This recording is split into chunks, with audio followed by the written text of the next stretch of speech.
who are being hurt today. They have names. I met patients in Kenya a baby, whose life was saved because a midwife was taught how to save that baby's life. And that baby does not have a midwife today.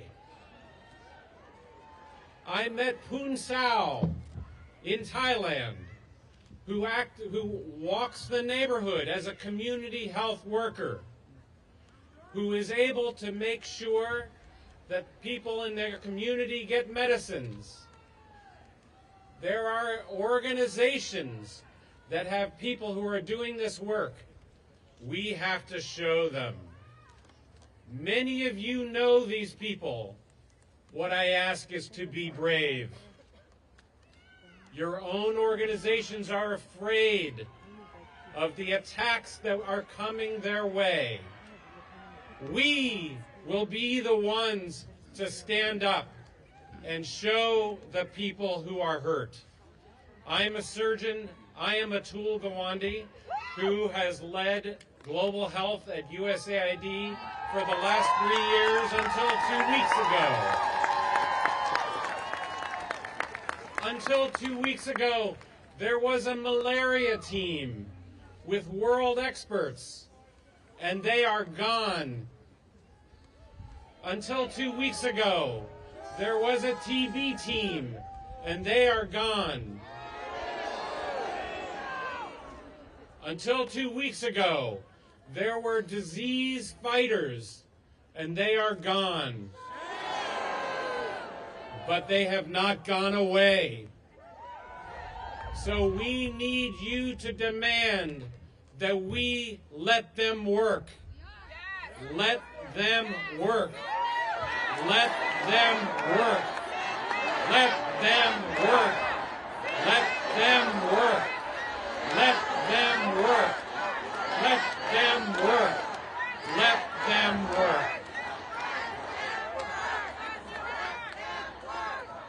They have called this shock and awe. It is shock and destroy. You cannot dismantle a plane and fire the crew in mid-flight. But that's what an oligarch with unchecked power is doing to life-saving foreign assistance programs. John F. Kennedy founded this organization to win the hearts and minds of the world. Those people are being pulled out, taking their families. Our teams are being forced to pull their children out of schools, to have spouses lose their jobs and come home as if they're being treated as doing something wrong. We have 2 days to stop them being pulled out. Stop them being pulled out. We must demand that we let them work. Let them work. Let them work. Let them work. Let them work.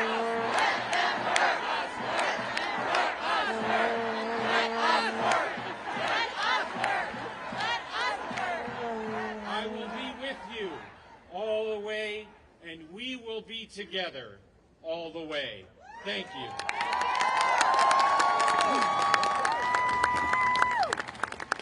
Let them work. Let them work. I'm Peter Welch from the mighty state of Vermont. All right. Somebody who's got to stop this lawless and cruel policy. Marco Rubio, he's the Secretary of State. He's got to take responsibility. Marco, let them work. Let them work. And I just want to say one thing. All of us are waking up wondering, how are we going to get through this day? That's what we're wondering. Everyone can't believe what is happening to our great country. But we only have one decision to make. is to get up and face the day or pull the covers over our heads. And we are going to face the day. We're going to fight to protect our Constitution. We're going to fight to protect our brothers and sisters who are working on our behalf all over the world.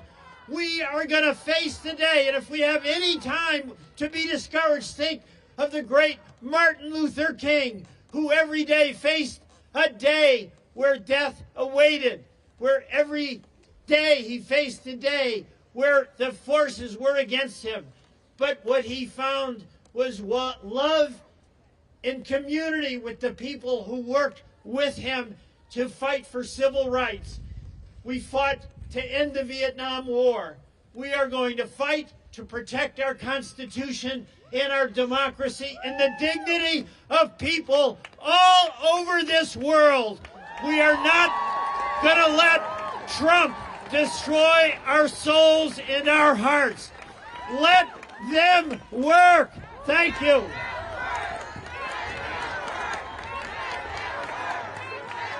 Thank you, thank you, thank you. Hello, my name is Congressman Jonathan Jackson from the great state of Illinois. It is time. People ask, what can we do?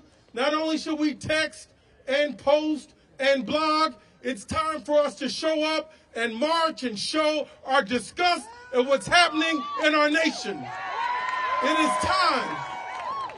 And I am so sick and tired. Who elected Elon Musk to anything? It's time for the spirit of Mar-a-Lago, the billionaire bros, and all those that must go out of here. Elon Musk has not been elected to anything.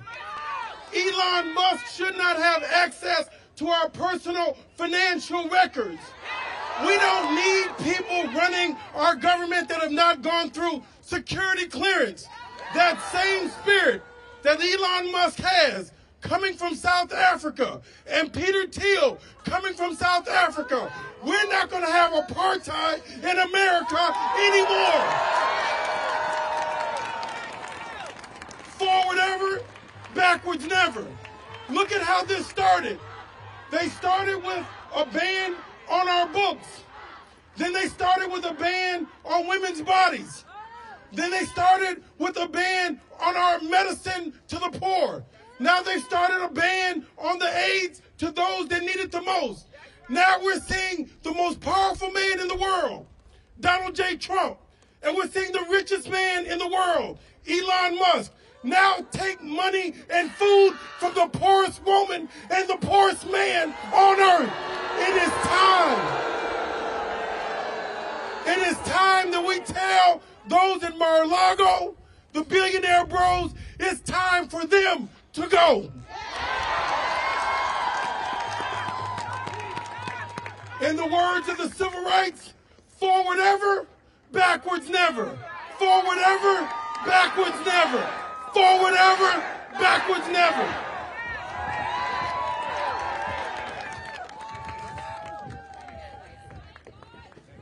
I got it. All right, hi everybody. My name is Bama Athreya, and until 2 weeks ago, I had the honor to serve as a Deputy Assistant Administrator at USAID. The greatest agency in the U.S. government. And I did have to get a top secret security clearance before I started working there, as I recall. Now, I've been following some of this stuff on social media that they've been saying about USAID lately, and there are a couple things that I just don't get, like some words that are getting thrown around like radical. So I asked myself, why would people associate USAID with the word radical? And I started thinking about the work that I had been working on, with my team at USAID. And, we had a lot of work on children, youth, and families. And so I think about, us and the stuff we did, and, we supported partners that would actually, find orphans and children who had been abandoned by their parents and place them with loving, caring families around the world. That's what we were doing. And then we kept working with those children and those families to make sure that they had safe places to go to school and get an education. And then as they got a little older, we gave them the confidence and the tools and the skills through our programs to be able to get jobs or start small businesses if they wanted to, and pay it forward, lift up others in their community through the work they were doing. That's what we did. And, you know, so I thought about this word radical, and I really associated it with terrorist organizations that wanted to recruit those young people. Groups like ISIS and Al-Qaeda and criminal gangs through Latin America that wanted to recruit those young people, but they couldn't because those young people have options. They have options for a better future and a safer future. They're safer because of the work we do, and we're safer because of that work. So, you know who's cheering today? ISIS is cheering.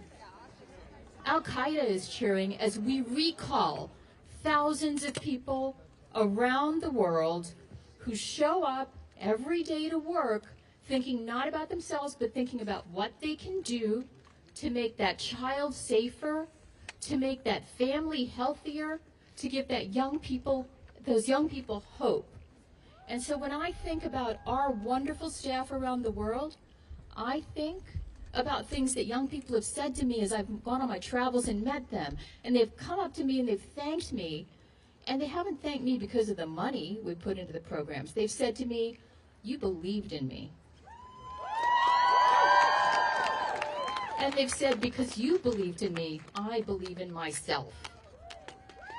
And so we give people that. We give them hope, care, courage. And if you cut AID out of the U.S. government, you cut out the beating heart of our foreign assistance.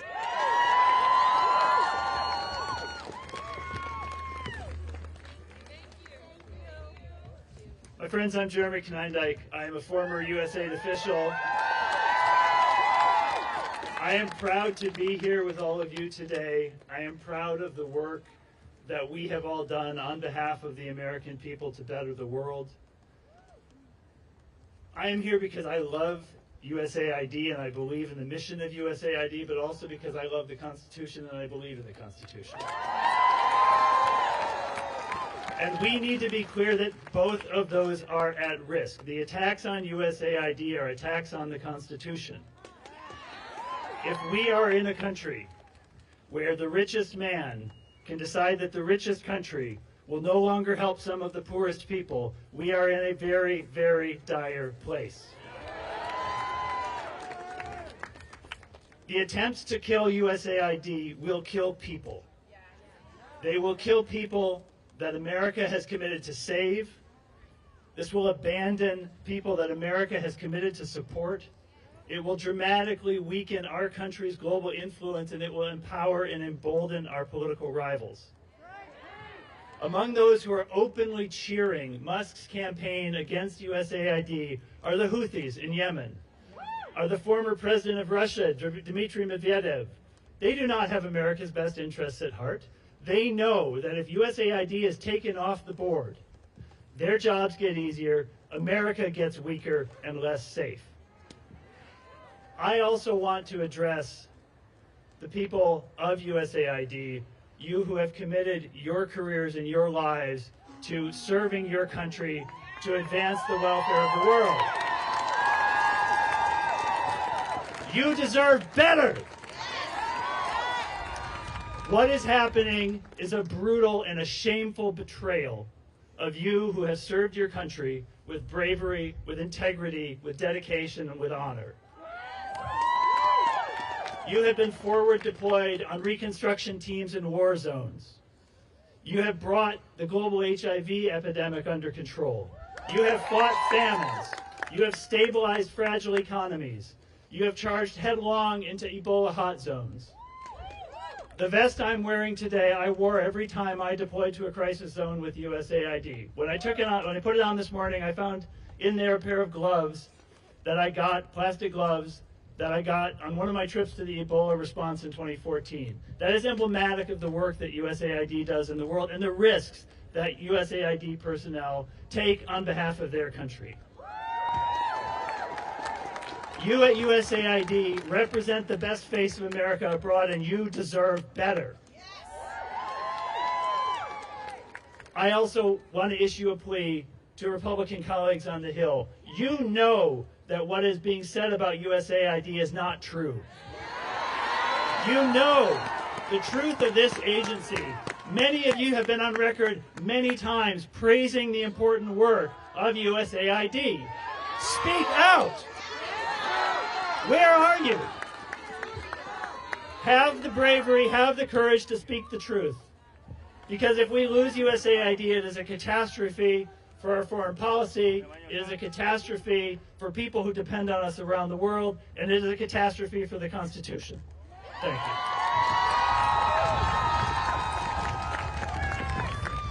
My name is Chris Milligan, and I served my country for 31 years at USAID.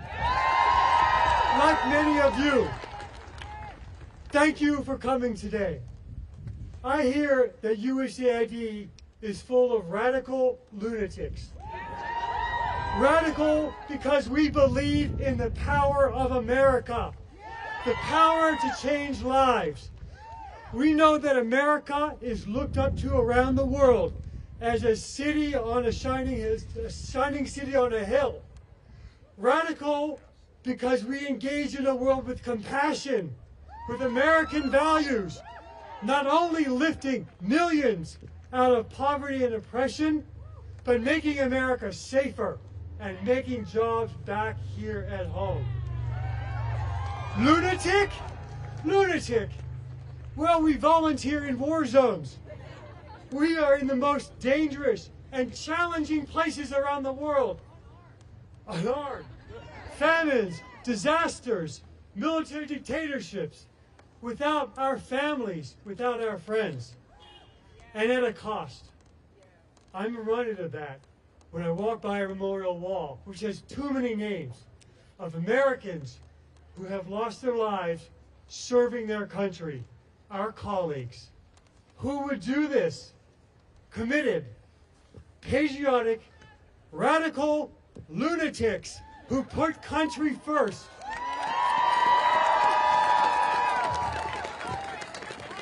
I proudly served as USAID's counselor in the first Trump administration, and let me tell you something. We did incredible reforms, and we strengthened the workforce. What we're seeing now is quite different. So I ask, what's changed? Most programs now on hold supported President Trump's priorities in his first administration. In fact, every dollar spent is approved by the Secretary and requested as part of the President's budget. So I ask, what's changed? The dedicated staff recently put on administrative leave served President Trump honorably during his first administration, and many were promoted. So what do we ask? What's changed? You know it. This denigration of patriotic Americans is a win for those who want to weaken our country. The creation of America began with these three words: we the people. Assistance should serve the American people, not be a plaything of the elites. Don't destroy what you don't understand. Every minute that assistance is frozen weakens America, makes us less secure, and costs us jobs. Let's stop the political theater. Let's protect taxpayers' money. Lift the freeze on foreign assistance.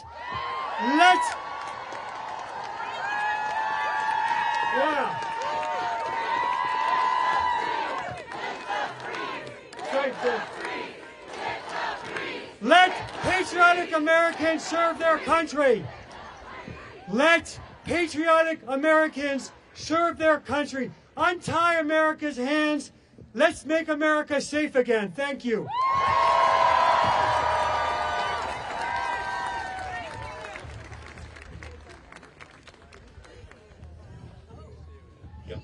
I'm Senator Ed Markey from Massachusetts, and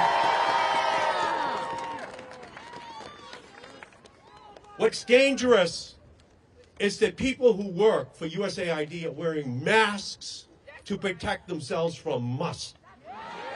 This is a dictatorship in the making. This is an attempt to take over USAID and then use that as the example to take over the EPA and Medicaid and Medicare. Donald Trump, Elon Musk makes unsafe cars, and now he wants to create an unsafe world. And cutting the programs that are at the heart of who we are as a nation. So he said, Elon Musk said over the weekend that he's going to throw USAID into a wood chipper. What else is going into that wood chipper?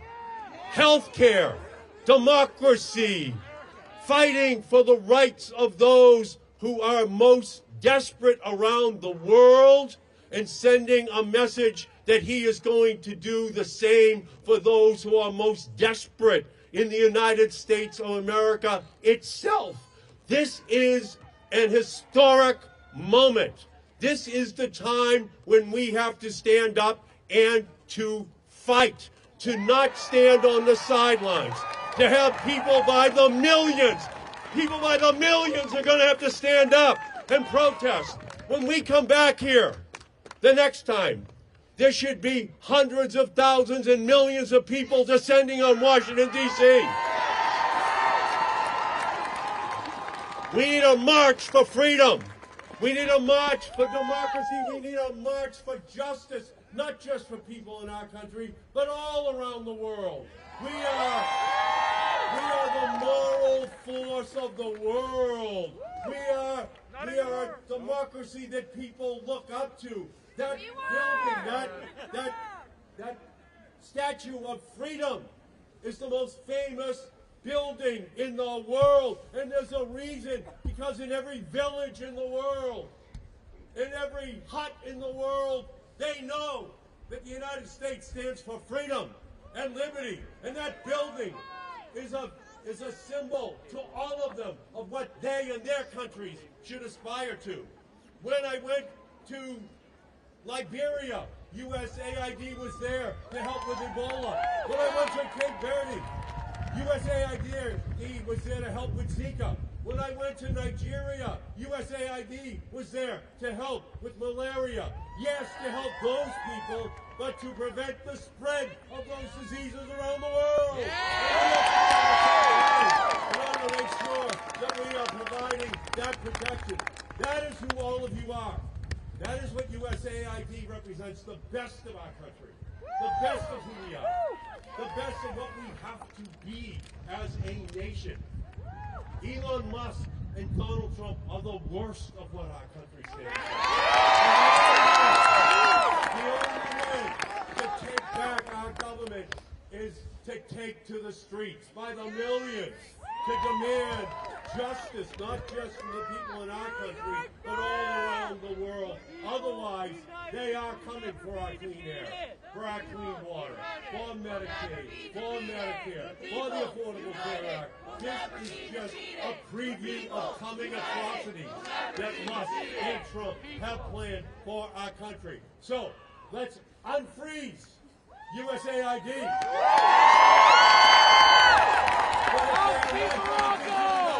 Let us get up and fight. Let us get up and resist until we have reclaimed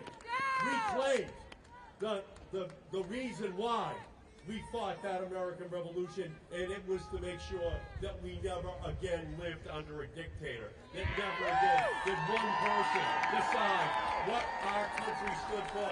Let's get up and fight. Let's go and get it done.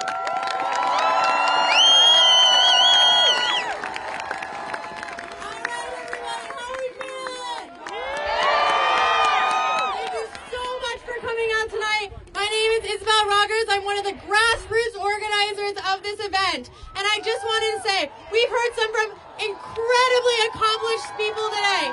But as an average American who has worked on USAID programs, I wanted to say that this is our time to use our voice to stand up for what we believe in. I am talking to the American people right now. Call your senators, sign these petitions. Do not let democracy die.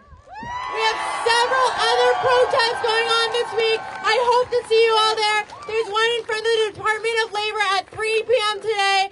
And if you have any more questions or want to know more about our organization, go to usaidstopwork.com. Thank you again. And let me hear you say, USAID! USAID! USAID! USAID! USAID! USAID! USAID! USAID! USAID! USAID!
Yeah, you have to make that connection because ordinary Americans don't understand aid and why helping this woman benefits from this. Yeah, great job. Thank you so much for doing this and putting this together. This is a great choice.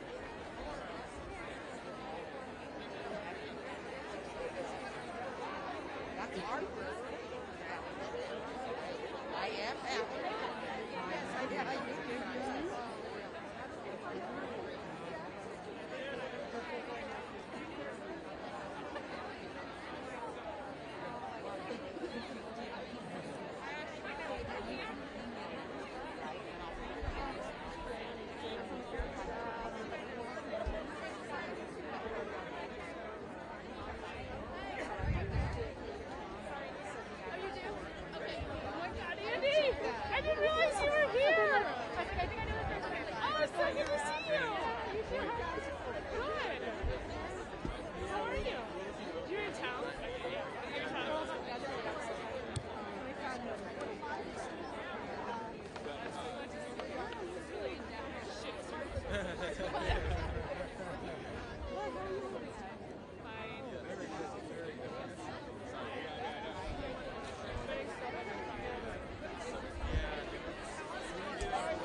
doesn't even hardly her anymore. She just says,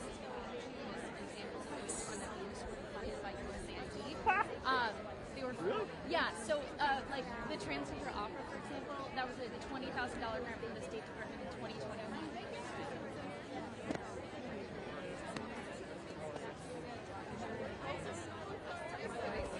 It's shitty. It's shitty. I'm so upset. Sorry, my hands are freezing.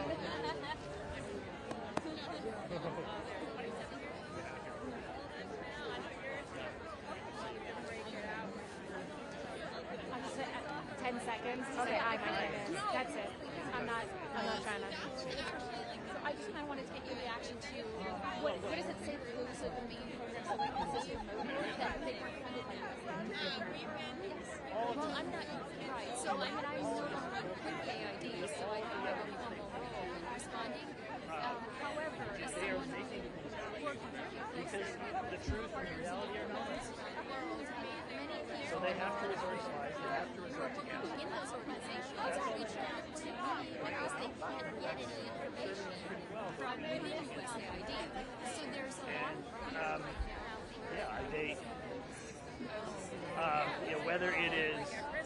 whether it is the things on that. What's the opposite of the fact sheet that the White House put out? The false sheet that the White House put out, or whether it's the lies that keep getting repeated about the so-called condoms for Gaza, which, by the way, if you would actually spend that much on condoms at the rate USAID pays, that would be more than 1 billion condoms. No one ever was trying to send 1 billion condoms to Gaza. It's ridiculous, and it just, again, all they have are lies and gaslighting. And it's really, really important to just speak the truth of what this agency is and what this agency does. So you see this as kind of intentional, not 100%. No. I mean, they are conducting a disinformation campaign in order to kill this agency. I just want to introduce myself. I emailed with it Oh. to try and get you. I'm Jackie with Musician. Oh, okay. I will follow up. Okay, yeah, I was talking to one of your producers about going on Chris Cuomo's show last night, and it didn't come together. But I'm happy to talk. That'd be great. Okay, I'll follow up very good. again. I'll reference this. Now you see my face, and you know I'm a nice, friendly person. And here's my card, by the way. I'm fully following this. I don't know what's the best way to do it, but I'm on the Hi, I'm Colette with Reuters. Oh, hi. Julio. Hi there. We just want to chat with you again about what you said. Yeah. And if you could speak to the whole point of when the perception of USAID workers being radical, this agency being radical. Can you talk a little bit? I say this with love when I say that USAID workers are just some of the most low-key folks that, the low-key but low-key brave, low-key courageous, low-key patriotic folks you will ever meet. They're not radicals. Most of them, in normal times, would go through their entire careers without ever making it, without ever being in the news, without ever, being in the public eye in any way. And what is radical is to talk about patriotic Americans who have served their countries, patriotic Americans who have served their country in war zones, in epidemic hot zones, as if they are criminals, as if they and their service are somehow harming this country. It is the attacks on patriotic Americans serving their country and working for their government that is the radical act. And can you talk about how stopping funding to help other countries could affect us? Yeah. I mean, so many ways. American power and American standing in the world do not come only from our military might.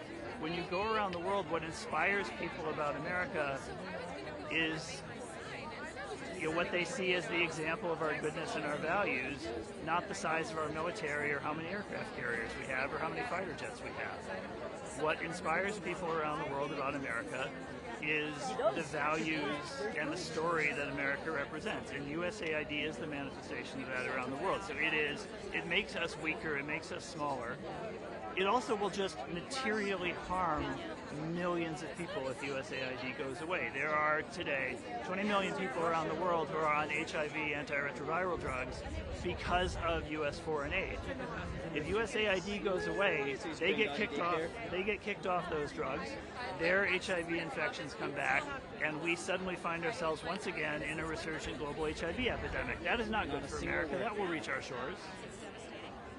There are many, many examples like that of the ways in which the work of USAID helps people abroad and simultaneously advances the interests of America and represents the values of America. But these are not values that are shared, frankly, by Donald Trump or Elon Musk, and that is why they're attacking it. And then can you tell me again what your name is? Sorry, my name is, sure, and I'm on the website for the event today, but my name is Jeremy Konyndyk. Konyndyk, and I am now the president of Refugees International, but I formerly served in the Obama and Biden administrations in senior roles at USAID. Yeah. We're colleagues. It is a pro-American idea. I don't love the America First terminology. I think that's got a pretty checkered history in this country. But I will say this. When I served at USAID, I worked with many Republicans. I traveled with Republicans to disaster zones. I worked with them and traveled with them to visit the crisis responses that my teams were leading. And they were supportive. I worked well with Republicans. They worked well with me. This used to be a nonpartisan thing. It should still be a nonpartisan thing because it serves America regardless of who's in charge. It advances American interests regardless of who's in charge.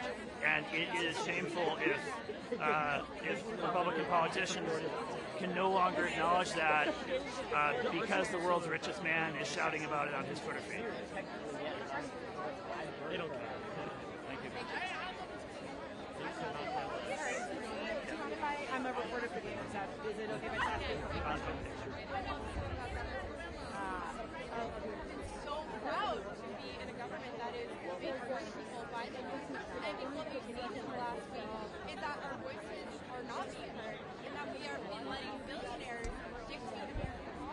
That is not what America should do. That is not what Whatever is left of foreign assistance, if they succeed with this programs, which is completely understandable.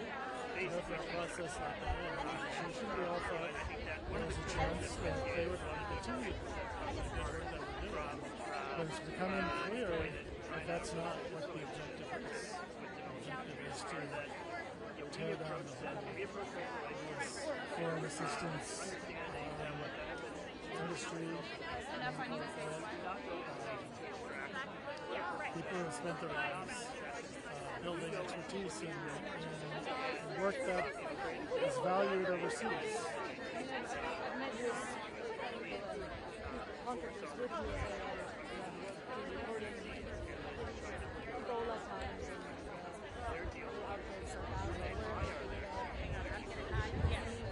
always thought it's like a partisan thing. And it was. And there are a lot of Republicans that are very supportive of USAID, but, you know, Trump is taking everything over, and anybody who speaks out is basically going to be canceled and fired and run out of town. It started in the last Trump administration, and it's just become worse and worse. It's in the last 2 years.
Sure. My name is Camille Manoukian.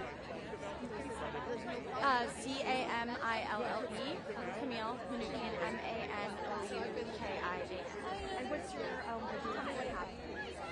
So I was an institutional support contractor for the Office of HIV/AIDS in the Global Health Bureau at USAID, and last week we got the notice that we were laid off with very little prior notice or communication from our employer, and now we're just fighting to save the entire agency. Our jobs are gone, but hopefully the agency will remain, and one day we can come back and continue doing the work that we love to do. And how long have you been doing your job? And tell us a little bit about the work you've been doing and what happened. Yeah, so I was 1 month away from hitting my 2-year anniversary. I moved to DC for this job. It was my dream job. I worked on the President's Emergency Plan for AIDS Relief, PEPFAR, which works to send medicine, life-saving medicine, to about 20 million people around the world. And since 2003, when it was started by Bush and was supported by both sides of the aisle for the past 20-some years, it has saved upwards of 26 million lives. So that was the work we were doing every day, day in, day out, working on ending the AIDS epidemic around the world and saving lives. And can you tell us, what do you hope will happen next? I've heard a lot during the during this protest, do your job, what do you feel about It's so hard to say because it does feel a little demoralizing right now. I think the speed at which this has happened is on purpose. Of course, we've been hearing a lot of people talking about that. But I just hope that people, I guess, keep up with Trump and just keep fighting and not let him tire us out. I want our representatives to save American jobs. Like, this is almost 10,000 American jobs that have been wiped out in the past week and a half. And if he's successful with USAID, I'm concerned that he will just start targeting other agencies. We've been seeing it with the NIH, we've been seeing it with State Department, with the Department of Education, and I'm just worried that we're the first domino and he's going to just try to keep knocking everything down. So we need to speak up now and not let this happen, because it's not just going to be us, it's going to impact thousands and thousands of Americans' livelihoods. And after that, then the whole economy will be impacted. So. And Elon and other people that feel like supporters of yours say that there's wasteful spending, there's too much money, other countries should be supporting what we do internationally. What do you say to that? So, I mean, I don't want to speak to that too much, but what I do want to say is that USAID has funding appropriated by Congress on a yearly basis, if not more frequently. We send them all of our data and they approve everything. So Congress approves our budget. We work day in and day out with local partners and the private sector and other nonprofits to, have more localized funding and more government ownership in other countries. That's what PEPFAR's long-term plan was to transition completely to local government ownership in the countries that we worked for, and to kind of offload that from the U.S. government. So it was in the works. I think we are responsible American taxpayers. It's our taxes too that are going to fund this. So I just don't believe the lies that Elon Musk is spewing right now. What happens next for you? I've already started applying to jobs. Global health is my passion. Service is my passion. So I hope to, stay in the industry. I think it's going to be tough right now because there's hiring freezes. All of the implementing partners that we work with are also on pause, and thousands of people will be applying for the same jobs. So I think it's going to be really tough for the next few months, but I'm blessed to have the support of my friends and family, and I will be okay. I'll get another job, but the more concerning part that we have to remember is that there's millions of people around the world who will not receive these life-saving services if we keep this foreign aid pause, and if we get rid of USAID, people are going to die. So that's what's more important right now. I'm on that list.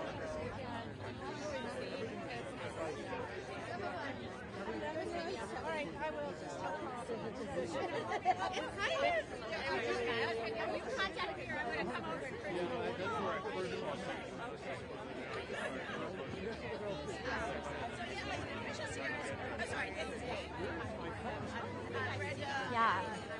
I mean, there's so many ways, and we just have to look at the broader picture, right? So if we stop funding foreign aid, it will leave a vacuum not only for, you know, our so quote-unquote adversaries to come in and fill that space and, you know, have more influence around the world, but it will also lead to greater risk for Americans in terms of the spread of pandemic potential infectious diseases. You know, some of our speakers were talking about how USAID employees were working to stop an Ebola outbreak right now as the pauses were happening. So USAID protects Americans every day, just preventing, you know, civil unrest in other countries, improving, you know, the economy in other countries, encouraging more education, more agriculture. So generally, I think, you know, USAID encourages a more prosperous, healthier, safe world. So I think that trickles down to the United States of America as well, and Americans. So on top of just so many Americans losing their jobs, it's going to have a devastating impact on the American economy as well. Yeah. I am about to turn 27. Yeah. Yes, I am. Thank you. You said you're with Reuters?